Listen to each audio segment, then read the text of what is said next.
नमस्कार, स्वागत है आपका अचीवर एकेडमी पर। और आज के वीडियो में जो बात करने वाला हूँ वो बात करने वाला हूँ आपके पल्लव राजवंश पर, यानी पल्लव राजवंश का कंप्लीट इतिहास में आज आपको रिवाइज करवाने वाला हूँ अपने शॉर्ट नोट्स के माध्यम से। तो ये मेरे शॉर्ट नोट्स हैं जो कि आपके लिए भी बहुत हेल्पफुल होंगे। ठीक है, तो पढ़ते रहिएगा, बढ़ते रहिएगा, मस्त रहिएगा। करते हैं शुरू पल्लव राजवंश का इतिहास।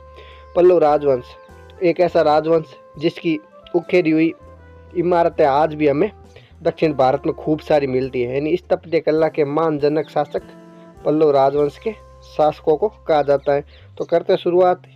पल्लव राजवंश का जो क्षेत्र था, यानी कि पल्लव राजवंश किस रीजन में या किस भूभाग पर शासन किया करते थे, तो आप अपने मैप में ये देख पा रहे हो। तमिलनाडु और आंध्र प्रदेश वाला जो हिस्सा है वो वाला इलाका इनके क्षेत्राधिकार में आता था, यानी कि यहाँ पर ये शासन करते थे। बाद में इनकी राजधानी, जो कि मैंने स्टार लगा रखा है और ये पूछा हुआ भी है, कांचीपुरम जो थी वो इनकी राजधानी हुआ करती थी, जो वर्तमान में आंध्र प्रदेश में स्थित है। बात करते हैं इनके टाइम पीरियड की, यानी इनका काल क्या रहा। तो ये जो है इन्होंने आपके 6वीं से 9वीं शताब्दी के मध्य इस भूभाग पर शासन किया। ठीक है, बात करते हैं आगे। जो कि इनकी जो ये शासक केवल दक्षिण भारत में केवल सैन्य शक्ति नहीं थे, इन्होंने सैन्य शक्ति के साथ साथ स्थापत्य कला को उच्च शिखर पर पहुंचाने में बहुत महत्वपूर्ण भूमिका निभाई, जो कि मैं आगे बात करूंगा सारी चीज़ों पर, इनकी स्थापत्य कला पर, इनके प्रशासन पर, इनसे आए हुए PYQ पर, सारी चीज़ों की एक एक बात करेंगे। ठीक है, पल्लव राजवंश के मान शासकों पर चर्चा करते हैं। तो इनकी जो संस्थापक शासक था, यानी पल्लव राजवंश की स्थापना किसने करी थी, तो वो आपका शासक था श्री विष्णु, जो कि इसका संस्थापक माना जाता है। बाद में इनका सबसे प्रभावी और महान योद्धा नाम का शासक हुआ जिसने पल्लव को एक शक्तिशाली साम्राज्य के रूप में स्थापित किया, वो था नरसिंह वर्मन फर्स्ट, जिसे ममल भी कहा जाता है। उसके बाद दूसरा आपका इसका शासक हुआ वो महेंद्र वर्मन प्रथम, जो कि कला और साहित्य का मान संरक्षक रहा। इसके बाद आगे वाला जो शासक आता है इसका इम्पोर्टेंट वो है नरसिंह वर्मन द्वितीय, जिसको राज सिंह भी कहते हैं, तथा इसने स्थापत्य कला को चरम स्तर पर पहुंचाने में बहुत महत्वपूर्ण भूमिका निभाई। चलते हैं आगे, बात करते हैं नरसिंह वर्मन फर्स्ट की। जो नरसिंह वर्मन प्रथम था, उसके समय इन पल्लवों का और चालुक्यों का साम्राज्य विस्तार को लेकर एक लंबा संघर्ष चला था, जिसमें आपके इसने यानी नरसिंह वर्मन प्रथम ने चालुक्य शासक पुलिकेशन द्वितीय को पराजित करने के बाद वातापी कोडा की उपाधि धारण की। ये PYQ है, आपका पूछा हुआ है, यानी कि नरसिंह वर्मन फर्स्ट ने किस चालुक्य शासक को हराया, तो वो था आपका पुलिकेशन द्वितीय, जो कि एक महत्वपूर्ण शासक रहा है। ठीक है, और एक शक्तिशाली शासक भी था। इसकी उपाधि थी ममलल, यानी महान पल्लवन, और उसी के नाम पर दक्षिण भारत का एक शहर जिसे हम महाबलीपुरम के नाम से जानते हैं, वो इसी की उपाधि के नाम पर पड़ा हुआ है और उसकी स्थापना भी इसी ने करी। ठीक है, चलते हैं आगे। वातापी पर विजय एक साम्राज्य की भविष्य पर लिखने वाली लड़ाई, यानी कि वातापी पर विजय। नरसिंह वर्मन द्वितीय ने आपने पुलिकेशन द्वितीय को हराकर सैन्य विजय प्राप्त करी। ये केवल जीत ही नहीं थी, ये एक ऐसी जीत थी जिसने पल्लवों को दक्षिण भारत की सर्वोच्च शक्ति के रूप में स्थापित कर दिया तथा उसके धन धान्य एवं गौरवशाली इतिहास को और ज़्यादा गौरवशाली और उज्जवल बना दिया। तो वो लड़ाई थी आपकी वातापी पर विजय की, जो कि नरसिंह वर्मन प्रथम और पुलिकेशन द्वितीय के बीच हुई थी। ठीक है, तो याद रखिएगा इसको, ये इम्पोर्टेंट है। बाद में बात करते हैं अपनी स्थापत्य कला की इनकी।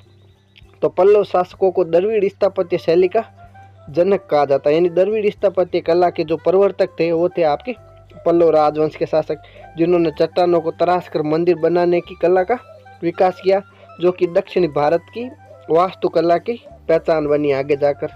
ठीक है, बात करते हैं इनके महत्वपूर्ण बनाए हुए मंदिरों पर। तो राजरत्न महाबलीपुरम के जो मंदिर जिनका चित्र आप ये अपने स्क्रीन पर देख पा रहे हो, ये नरसिंह वर्मन प्रथम द्वारा बनाया गया मंदिर है, जो कि आज भी पल्लवों की कला का जीवित संग्रहालय है, जो कि एक अखंड पत्थर पर वास्तुकला के शुरुआती उदाहरण के रूप में हमें मिलता है। तो याद रखिएगा महाबलीपुरम के जो स्थापत्य मंदिर है वो किसने बनवाए, तो पल्लव शासकों ने बनवाए, और पल्लव शासकों में भी नरसिंह वर्मन प्रथम ने इसका निर्माण करवाया था। बात करते हैं आगे वाले मंदिरों की, तो ये आप एक ही पत्थर से बने पंचरत्न मंदिर, यानी कि 5 मंदिर बने हुए हैं, 5 रथ के आकार के मंदिर बने हुए हैं, जो कि एक ही पत्थर को तराश कर बनाए गए हैं। मतलब चट्टान थी कोई बड़ी, उसको तराश कर मंदिर का शेप यानी आकार दे दिया। और यही मंदिर जो है वो कि दक्षिण भारत की रथ जो शैली का प्रतिनिधित्व करता है, यानी कि जो रथ शैली का जन्म हुआ वो इन्हीं मंदिरों से हुआ। यह आपको पल्लव के जो कारीगर थे उनकी कौशलता को और उनकी स्थापत्य कला को दर्शाते हैं। बात करते हैं आगे अर्जुन की तपस्या, यानी हमें एक चित्र मिला है, एक मूर्ति कला मिली है जिसमें दीवारों पर यानी पत्थरों पर अर्जुन की तपस्या, असंख्य देवी देवताओं के चित्र और सजीव हाथी जैसे जीवों के चित्र हमें मिलते हैं, जो कि ये बताते हैं कि इसमें सैकड़ों देवी देवताओं के चित्र, मनुष्यों के चित्र, हाथियों के चित्र, गंगा के अवतरण की कहानी, जो कि हमें ये बताता है कि पल्लव शासकों ने अपनी जो पौराणिक जो कहानियाँ थी उनको आगे बढ़ाने में महत्वपूर्ण भूमिका निभाई, तथा वो इनको संरक्षण प्रदान किया और उन्हें पत्रों पर अंकित करवाया ताकि वो लंबे समय तक जीवित रहें। ठीक है, बात करते हैं इनके वास्तुशिल्प पर।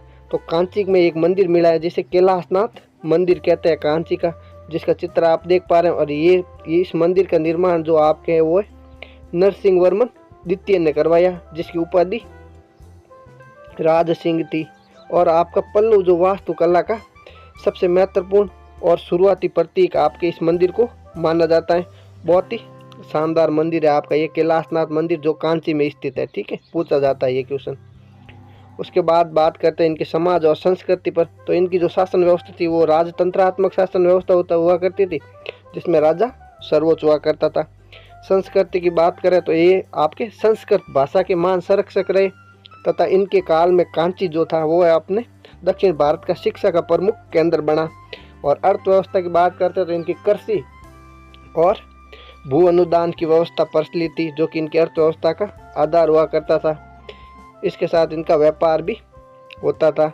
बाद में पल्लव विरासत, तो पल्लवों ने द्रविड़ स्थापत्य कला को आगे बढ़ाया, उसको कला और संस्कृति को खूब संरक्षण प्रदान किया और वातापी यानी पुलिकेशन द्वितीय को हराकर दक्षिण भारत की सर्वोच्च शक्ति के रूप में अपने आप को साबित किया। तो ये थे आपके पल्लव वंश। और बात करते हैं आपने IVPYQ की, जो कि हमने पहले बात कर चुके हैं, फिर भी एक बार वापस रिवाइज कर लेते हैं। तो कांचीपुरम में वो पल्लवों की राजधानी रही। स्थापत्य कला का प्रमुख केंद्र इनके काल में महाबलीपुरम रहा, जो कि इनका स्थापत्य कला का सर्वोच्च उदाहरण है। बात करते हैं इनके ऐतिहासिक विजय की, जो कि पुलिकेशन द्वितीय को नरसिंह वर्मन प्रथम ने हरवाया, जो कि इनकी एक ऐतिहासिक विजय थी। और इनका प्रमुख मंदिर जो है वो कांची का कैलाशनाथ मंदिर है, जिनका निर्माण पल्लव काल में हुआ। Thank you so much.